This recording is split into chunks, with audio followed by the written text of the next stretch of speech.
Donc, merci beaucoup d'être là ce matin. En ce samedi, effectivement, Diane, on est des irréductibles du samedi matin. Donc, on va vous parler d'un protocole de formation qui a été mis sur pied, le transfert, au sein du réseau des délégués sociaux que je vais présenter dans quelques minutes. C'est un peu dans la foulée de la présentation qui a été réalisée jeudi dernier sur le réseau en lui-même. Donc, il faut savoir, par contre, qu'on s'intéresse à la prise en charge, Nicolas, moi et Francine, qui n'est pas là ce matin, on s'intéresse plus largement à la prise en charge syndicale des atteintes d'ordre psychologique au travail. Ça fait une dizaine d'années qu'on travaille sur ces questions. Donc, c'est les résultats qui vous sont présentés ce matin s'inscrivent dans une programmation longitudinale de recherche que je ne détaillerai pas, mais néanmoins qui est bien présente, qui est en toile de fond.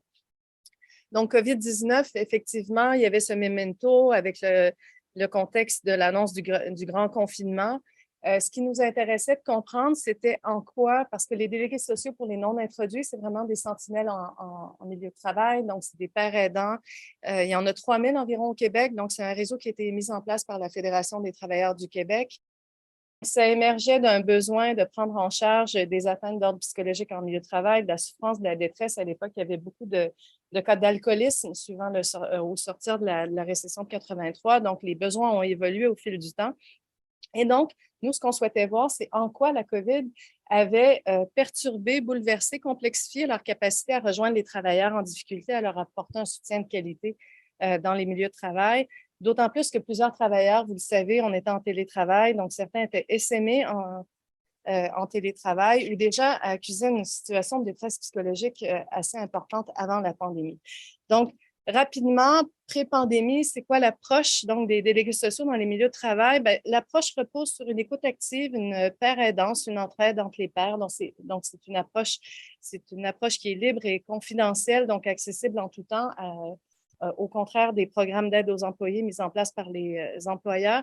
Donc, les DS exercent des fonctions de sentinelle dans leur milieu.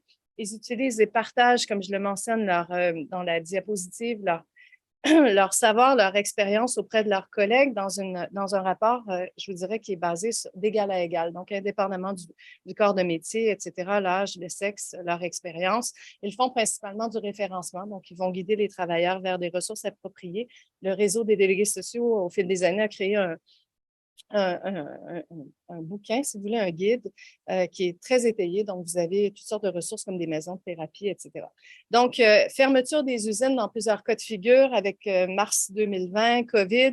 Donc, on se questionnait quant à la possibilité de ces délégués sociaux-là de s'adapter. Donc, on est dans le registre de l'expérimentation institutionnelle d'ores et déjà avec la mise en place d'un réseau de pairs aidants au vu d'une normativité juridique pour ce qui est de la prise en charge des atteintes d'ordre psychologique au travail au Québec on le disait hier, qui est inaccessible ou à tout le moins inopérante pour les acteurs. Donc, déjà, le réseau est une expérimentation lui-même. Comment, donc, ces délégués ont-ils réussi à s'adapter, à s'auto-former, à aller chercher des ressources qui n'émanaient pas du service de formation de la FTQ qui avait été mis sur pause pour répondre aux besoins qui étaient présents dans les milieux de travail et continuer justement à exercer leur rôle de sentinelle auprès de leurs pairs. Diane, j'ai oublié de te dire, dis-moi quand j'ai 5 minutes, s'il te plaît. Donc, méthodologie de recherche, je vais passer. Je vous dis, parce que je veux vraiment laisser la place à Nicolas, on se basait donc sur le modèle de Carol Lewicz, pardon.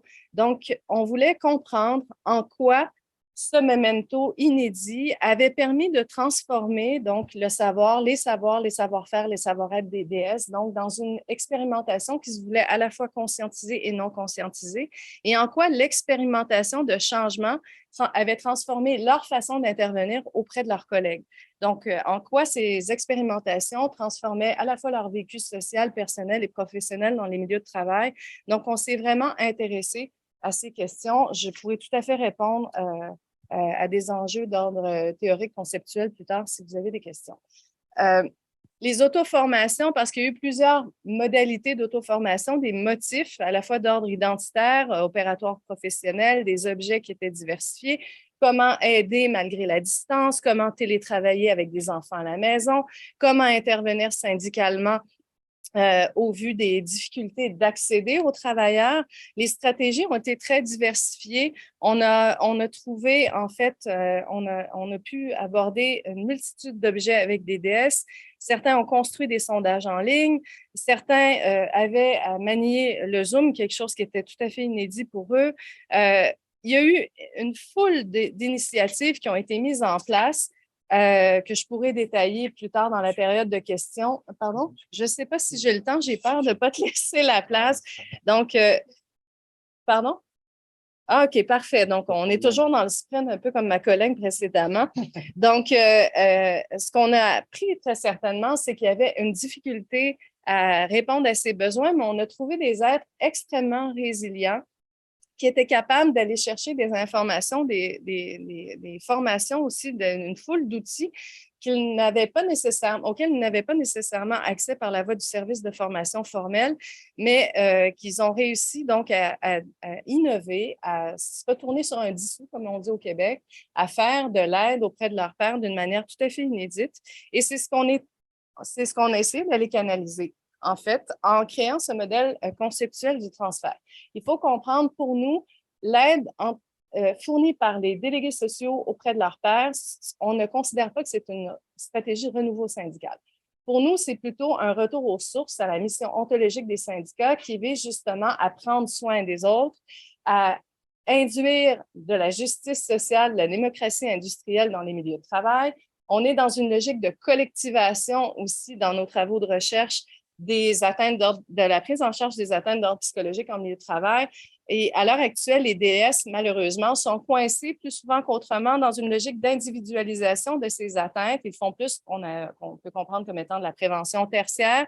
C'est tout à fait correct, mais on avait ce souhait suivant nos discussions avec les coordonnateurs, avec les dirigeants du réseau, de dire comment pourrions-nous élargir, bonifier leur spectre d'intervention sans faire d'eux des professionnels de l'aide, parce que, en tout respect des territoires professionnels de ces métiers de l'aide, ce n'est pas leur objectif, leur volonté de devenir des professionnels, mais néanmoins de parvenir à mutualiser ces connaissances, ces nouvelles connaissances, ces nouveaux savoir-faire, savoir-être développés dans un moment tout à fait inédit dans l'histoire de l'humanité et de décloisonner aussi le paradigme, je dirais même l'appareil structurel de formation au sein du réseau des délégués sociaux parce que la formation, elle est plutôt classique. Donc, c'est une formation de 2 jours qui émane du service de formation de la FTQ, aussi du réseau en lui-même, principalement du Conseil régional de la FTQ. Et nous, notre souhait, c'était de dire comment peut-on les faire passer à une autre étape. Quand on intervient, ma collègue et moi, avec Nicolas, on a vu que les gens se font des thérapies collectives. Donc, on étaye collectivement quelles sont les problématiques recensées dans les milieux de travail. Il y a un besoin très certainement de ventiler ce qui va mal dans les milieux de travail. Et je dois vous dire, pour rouler ma bosse depuis une dizaine d'années auprès d'eux, c'est assez catastrophique ce qu'on entend comme témoignage dans les milieux de travail. La pandémie est très certainement venue exacerber un très, très grand nombre de problématiques qui ont été rencontrées. Ce qui nous a interpellés, c'est la capacité justement de ces délégués sociaux à innover, à être aux premières loges de la représentation syndicale, davantage que les exécutifs syndicaux locaux, dans plusieurs cas de figure, davantage que les délégués syndicaux. Et on s'est dit, créons donc une possibilité, un espace de discussion entre les délégués sociaux de manière à faire émerger cette intelligence collective entre eux et de manière surtout à mutualiser les connaissances, les savoir-être, les savoir-faire qui ont été développé dans ce moment tout à fait inusité, je vous dirais, dans l'histoire du réseau. Donc, le transfert, on valorisait, nous, ce qu'on se disait, il faut valoriser l'expertise, les compétences relationnelles, l'intelligence des DS. On a fait de ces DS des DS formateurs. Donc, on les a formés, ma collègue Francine et moi, pour qu'ils puissent justement léguer, transmettre à leurs collègues, leurs pairs aidants, ce qu'ils avaient fait dans leur milieu de travail, dans cette perspective de mutualiser les possibilités, les pistes de solutions qui seraient potentiellement adaptées par la suite par des collègues DS. Donc, on est venu créer un espace de discussion où les gens échangeaient entre eux. À quelque part, ça desservait la finalité aussi de solidariser les DS dans le travail et par le travail. Donc, on est venu créer une communauté de travail, cimenter un esprit de corps. Puis, effectivement, on est allé cibler dans la foulée du modèle de Carol Ewick, justement, les savoirs expérientiels qui avaient été développés. Rapidement, très, très rapidement, parce que je veux laisser la place au fondement théorique de cet appareillage conceptuel-là qui a été mis en place. Il a été expérimenté l'année dernière au sein de la conférence annuelle des délégués sociaux. Donc, sur 2 jours, on a formé 8 délégués sociaux. Ces délégués ont été emmenés à partager leur savoir, savoir-faire, savoir-être. L'idée pour nous, c'était de faire passer le réseau à une autre étape. Donc, on connaît les problèmes, on sait qu'ils ont été exacerbés. On est venu instituer une modalité de formation complémentaire à la modalité de formation, comme je disais, plus top-down. Donc, on est venu faire émerger des savoirs dans une logique bottom-up et pour les faire passer à un autre niveau dans leur développement. Donc, nous connaissons les problèmes. La logique du réseau, c'est de mutualiser l'aide, c'est de collectiver dans le cadre de notre projet de recherche, de cette programmation longitudinale de recherche, collectiver les enjeux pour revenir au fondement même d'une organisation syndicale qui est justement de prendre en charge collectivement ses atteintes. Donc, on va faire rebelote l'année prochaine. On va pousser un cran plus loin ce protocole de formation dans le but de tenir des états généraux sur le réseau des délégués sociaux. Les 2 dernières plénières de cette conférence annuelle l'année dernière portaient sur qu'est-ce que je peux faire, 3 actions que je peux poser en tant que délégué social pour bonifier ma capacité d'agir dans les milieux de travail auprès de mes pairs. Et il y a une dernière plénière, on s'est dit, où on les a interrogés, que pouvons-nous faire collectivement pour faire passer cette paire aidance à un autre niveau dans la logique de faire intervenir en complémentarité l'ensemble des fonctions de l'appareil structurel des syndicats au niveau local. Et je laisse la parole à mon collègue. Diane, comme il y a eu un enjeu technique, je te ferai grâce 1 ou 2 minutes pour qu'il puisse bien exposer des fondements théoriques de tout ça. Bonjour à tous, merci aux organisateurs, merci Mélanie. Je t'en prie. Je vais prendre un petit peu tes analyses. Parce que si on regarde du côté de la France, effectivement, ce collectif d'entraide que sont les délégués sociaux et sociales, ce collectif réactualise et il nous montre une certaine voie, ce que nous appelons, nous, en psychodynamique du travail, les espaces de discussion ou ce qu'on appelle les espaces de délibération sur le travail vécu. Très important. Réactualisation, car effectivement, tout travail s'inscrit dans une collectivité de personnes humaines qui ont besoin de débattre du travail, du réel du travail, du concret, du vécu. Et ce qu'a révélé la Covid-19 est à la fois une perte vertigineuse des solidarités collectives, ce que Hannah Arendt appelle la désolation, c'est-à-dire l'avancée du désert humain, et en même temps, dans d'autres lieux, une reconquête du collectif dans l'espace. Donc, ce que nous montrent les délégués sociaux, c'est une invitation à ce que chaque milieu de travail, y compris universitaire, mette en délibération la souffrance, le plaisir au travail, la nécessité de fonder ensemble des règles de métier, des règles de travail, des règles qui nous permettent un savoir-faire, mais aussi un savoir-vivre ensemble. Donc, pour nous, cliniciens du travail, qui sommes à l'écoute du travail, les espaces de discussion sont des initiatives qui sont propres aux travailleurs, effectivement. Les espaces de discussion ont pour objet principal le travail mis en discussion au sens d'une action, au sens d'un travailler. Et effectivement, il faut toujours considérer que le travail est une énigme, car l'essentiel ne se voit pas, mais se fait entendre par la parole, par l'intercompréhension de l'expérience singulière du travail de chacun, par la discussion. Donc pour nous, les espaces de discussion, comme le montrent les DS, sont indispensables pour le travail vivant contemporain, avec des enjeux très forts, y compris pour la citoyenneté. On va voir ça. Je vais faire, bien sûr, très vite. Qu'est-ce que c'est effectivement qu'un espace de discussion en France? On entend tout et n'importe quoi. On a des dérives aussi managériales. On va instrumentaliser la parole des travailleurs. Donc, on a beaucoup de choses. Qu'est-ce que c'est?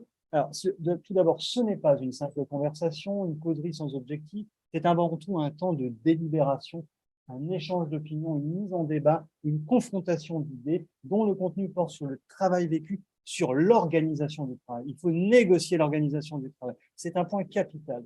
Ça peut être effectivement un lieu de désaccord ponctuel, de disputes professionnelles sur la façon de faire, sur la façon de travailler, mais ça n'est pas un lieu de conflit interpersonnel qui sonnerait l'échec de la discussion, un lieu qui n'est pas sans règles de fonctionnement ou un lieu d'instrumentalisation syndicale ou managériale.